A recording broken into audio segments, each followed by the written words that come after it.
কুষ্টিয়াতে রাতের আধারে ভাঙচুর ও লুটের অভিযোগ। কুষ্টিয়া থেকে এম এ শাহিন হোসেনের প্রতিবেদনে।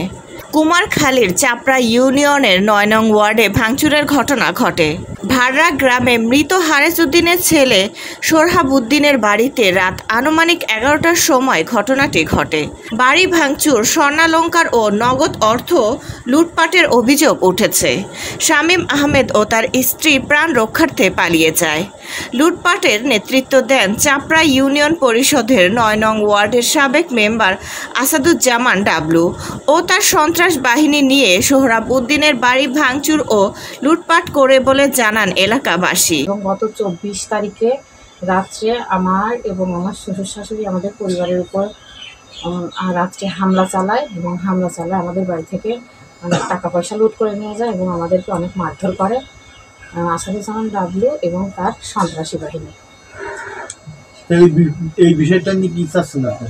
আমি চাচ্ছি যে এই বিষয়ে পদক্ষেপ নিতে, যা যা শাস্তি হয় সেই শাস্তিটা, যেহেতু আমার নাম মারফত আলী, গ্রাম বাউলা, স্বামিনীর বাড়ির কাছে বাড়ি আমার। রাত ১১টার সময় আপনার হতে লাগলো। স্বামিনীর বাপের বাইরিয়া ঘরের মধ্যে লাটপাট করে ফেলেছে। স্বামিনীর মারেছে, স্বামিনীর মারে আপনার ডাবু ছিল, লাবু ছিল, বাবলু ছিল, সাইদুল ছিল, খালেক ছিল, আপনার সোহেল ছিল, জ্ঞানেন ছিল, আপনার শাহজাহান ছিল, মঞ্জিল ছিল। আমরা ওদের পরিবারে অনেক লোক।